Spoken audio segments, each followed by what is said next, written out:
এইবারের ঘটনাটা,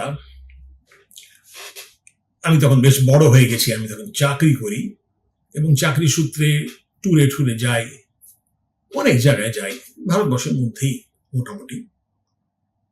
একবার এরকমই একটা কাজের সূত্রে আমায় যেতে হবে সুরাট। সুরাট বলে একটা গুজরাতের জায়গা ছিল, সেখানে বম্বে থেকে ট্রেন ধরে বেশ কয়েক ঘন্টা পার করে ওই শতাব্দী টাইপের কোনো গাড়ি ছিল, ট্রেন ছিল, তাতে করে আমি সুরাটে গিয়ে পৌঁছলাম। সুরাট স্টেশনে নামলাম, আমি যে ফ্যাক্টরিতে যাব সেখান থেকে আমাকে একটা গাড়ি পাঠিয়েছিল, মানে হায়ার ট্যাক্সি যাই হোক পাঠিয়েছিল। আমি সেই গাড়িটাকে খুঁজে বার করে সেটাতে উঠলাম, উঠে বললাম চলিয়ে হাজিরা জানা হয়। তো ট্যাক্সি চলতে থাকলো, আমার ব্যাগপত্র তুলে নিয়ে আমি গাড়িতে হেলান দিয়ে বসলাম।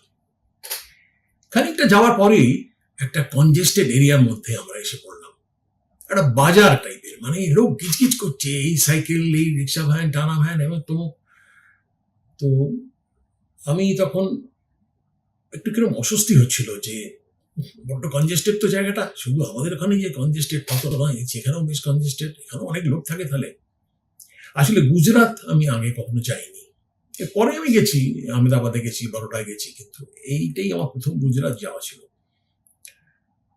তো এই ভিড়ের মধ্যে যেতে যেতে গাড়ির গায়ে রিক্সাগুলো টুকটাক স্ক্র্যাচ লাগিয়ে দিচ্ছে, আমাদের যেমন গাড়ি করে যেতে যেতে অটো এসে সাইড থেকে স্ক্র্যাচ মেরে দিয়ে চলে যায়, মানে কিছু করার থাকে না, সাইডের রিয়ার ভিউ লাইটটা ধাক্কা মেরে দিয়ে চলে যায়, আমি কিছু করতে পারি না।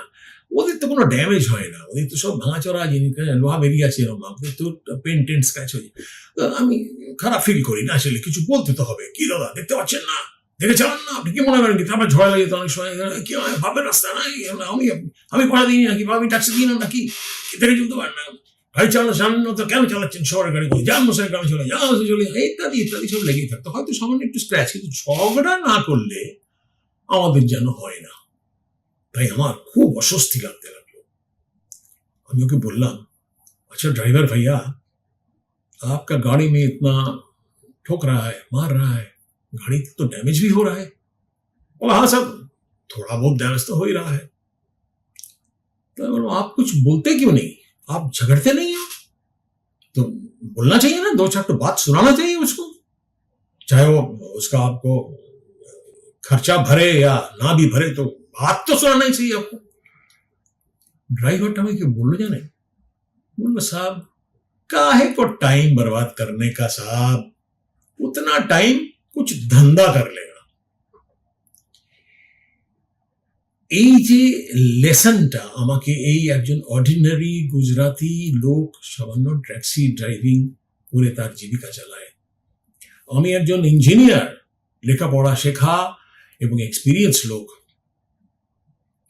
সব বলে নিজেকে ক্লেম করি, সেই লোকটি আমাদেরকে একটা জিনিস আমাকে তো শিখিয়ে দিয়ে গেল, যে লেসনটা আমি কোনোদিন ভুলবো না।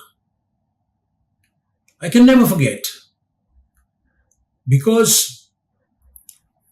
আমার ফেলোমেনরা by and large are averse to business.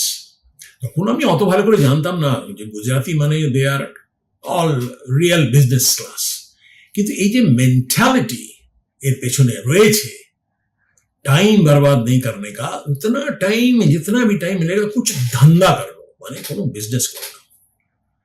এইটা আমি চেয়েছিলাম পরের জীবনে ইমপ্লিমেন্ট করব, বা অন্যদের কাউকে ইনফ্লুয়েন্স করব, সেই ইনফ্লুয়েন্স হয়ে এটাকে ইমপ্লিমেন্ট করবে, কিন্তু আজও আমি এটাকে ইমপ্লিমেন্ট করতে পারিনি। Great you people as far as business is concerned. Yes, hats off to you.